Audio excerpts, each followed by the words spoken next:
the final NAMM recap for day number 4. Tone jerks. Here we are. We're on the car ride, so it might be noisy, might be a little different than other episodes, but I feel like we can just do a quick recap of the day. It's our road episode. Road, yeah. Roadie Sody. Roadie Sody. Roadie Episodie. Yeah, I like that. Shit. I'm gonna steal that. That's what the episode's gonna be called. So we got Johnny Ray. I'm driving. He's driving. I'm a co-pilot. But yeah, how's the day for you, Johnny?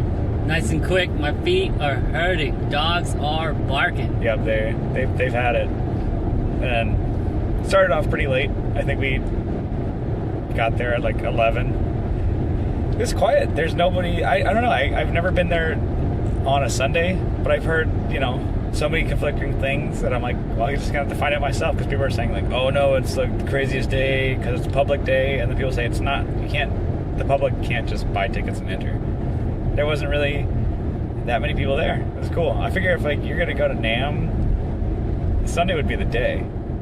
Yeah, it was pretty good, but everybody seemed real tired. Yeah, that's what it was. It was everybody's. There was some definitely some nerves, a little bit frayed. We walked up to one booth, and across the aisleway, somebody was being kind of loud with some sustainy kind of guitar notes, and and the guy in the booth we were going to goes, "Come on, dude, we're trying to have a conversation." And then, he just like he was loud. He's like, try to have a conversation here. So you could tell he's like, we're done here. This is the last day. We just need to get through it. I think if it was any longer, the fights would have broken out. Yeah. But yeah, so where did we go? I think we started off the day. Kyle, he went home. So he left early, I think around like 7 or 8. He went back to San Diego, and he's flying out to Minnesota now. Yeah. So you you guys, I'm going home. I'm getting out of here. I'm going home, then I'm going to Minnesota. So, you and I, there's a couple things that I wanted to see, and then you were just along for the ride. He says, I'll just follow you, let's go. Yeah, I'll follow you for as long as my feet can hold me up. Yeah. Went to Boss. I didn't actually go. I think Brian and Kyle went yesterday, and I was like, okay, I want to give this a real look. I talked to Matt Knight yesterday from Guitar Nerds. He works for Boss in the UK, but he was over here working the event, and he had mentioned, did you stop by Boss? I'm like, no. And he's like, looked at me like, what? I thought we were friends. And I'm like, no, check it out. So I mean, they had like every Boss pedal on display on a wall, which I thought was pretty impressive. Yeah, I realized I really don't have that many Boss pedals. I have a lot of pedals, but I think I only have maybe 10 Boss pedals. Yeah, when you put it into perspective like that, it's like, oh yeah, I have tons of Boss pedals. Wait, I don't have that many? Yeah, no, I really don't. They're definitely really cool. Yeah, there's a lot of good ones on the wall. There's a lot of pedals, not quite as many good ones, but yeah, there are a lot of good ones. Yeah, I did give a chance to the GT1000. I think that's what it's called. They're new. It's kind of like the 4 processor, so it's like to compete with the Helix, to compete with the XFX and Kempers and stuff like that. That's kind of your one pedal board, amp, cab modeling, IRs, and everything solution. And I just was flicking through some of the presets. They sound good. I think I don't know, it's like we're at a point with these amp modelers and stuff like that they all sound pretty good. There's some that you may like them a little bit better because of their form factor or how they're designed. Like some people the Helix is really cool because it's all in one, and it has the foot controller too, and so does the GT1000. And whereas like an XFX wouldn't have that, Kemper doesn't have that things, but they maybe not be good onboard effects. I don't know, so I just really wanted to give that a shot. And I'm like, oh, it sounded great. And I'm like, yeah, no, I'm not going to jump off the train and the Fractal train and jump into Boss, but it's like, that's totally a good option. I think that's something they were highlighting. Sorry, cutting you off.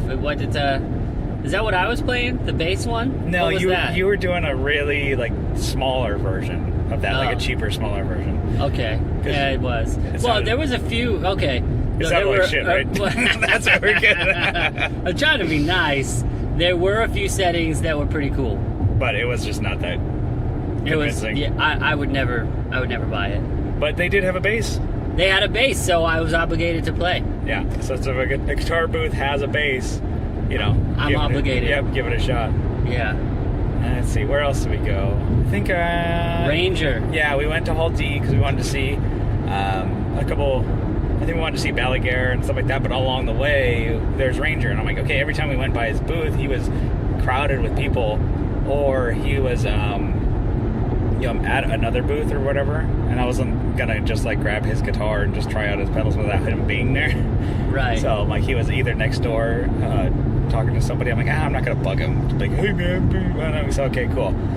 This time there was luckily it was a quieter day. We had passed by and he gave us a full like tutorial on all his pedals, like his new ones that he has. He has that drone Rainger, the newest one that he came out with. It was like a 2-note like drones that drone notes that you can select between with delays and stuff like that. Yeah, it was a delay pedal.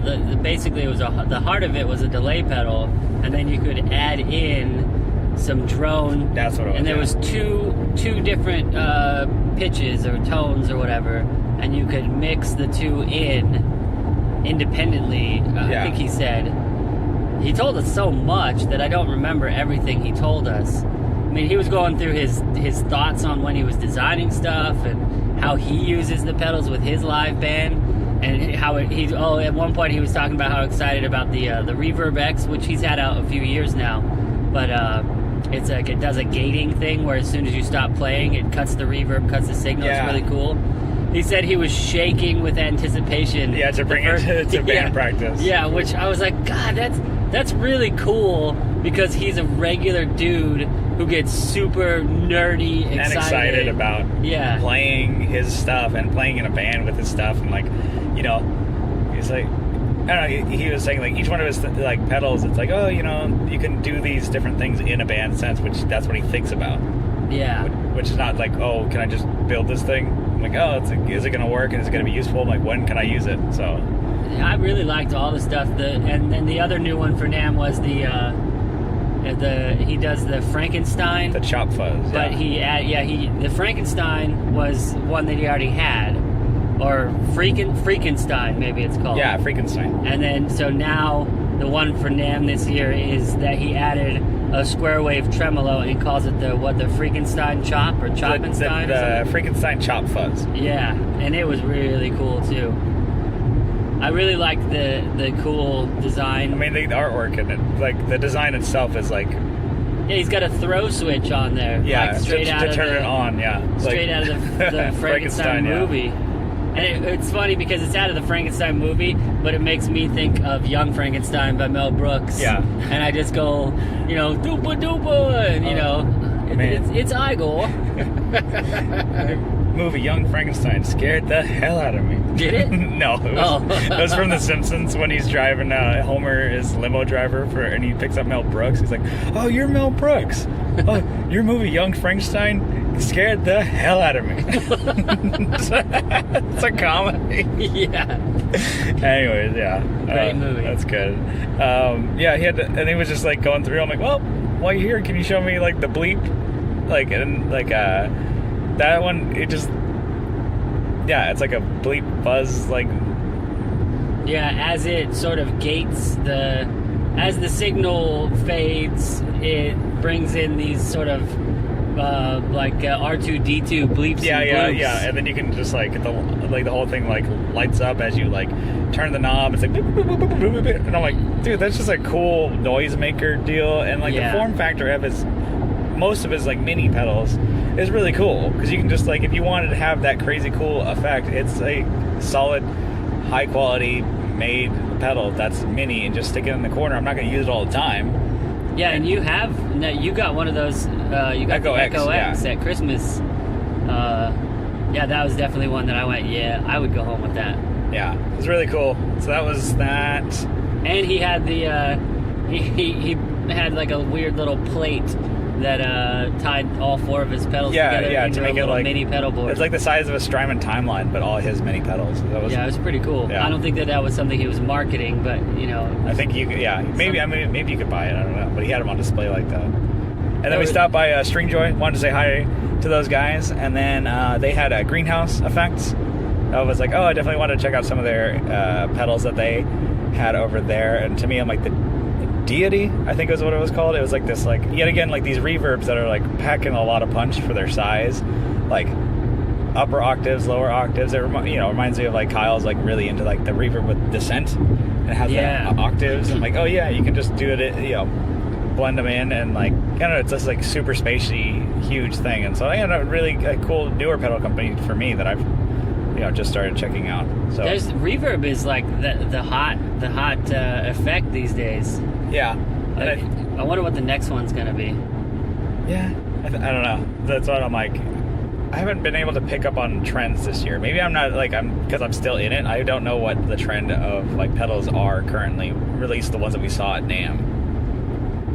Yeah, maybe. I don't know. There's maybe it'll be preamps or EQ pedals. Oh yeah, or you know what? That is a lot of preamps and stuff like that. I think they mentioned it on 60 Cycle. They were trying to like guess what the year, Well, you got because we've had years of the Klon, years of I think Eric mentioned like, oh yeah, ambient reverb was a big thing. And I think that's still going on. People are we're still in the era of reverb, of the crazy do everything lunchbox kitchen sink whatever reverbs. Yeah.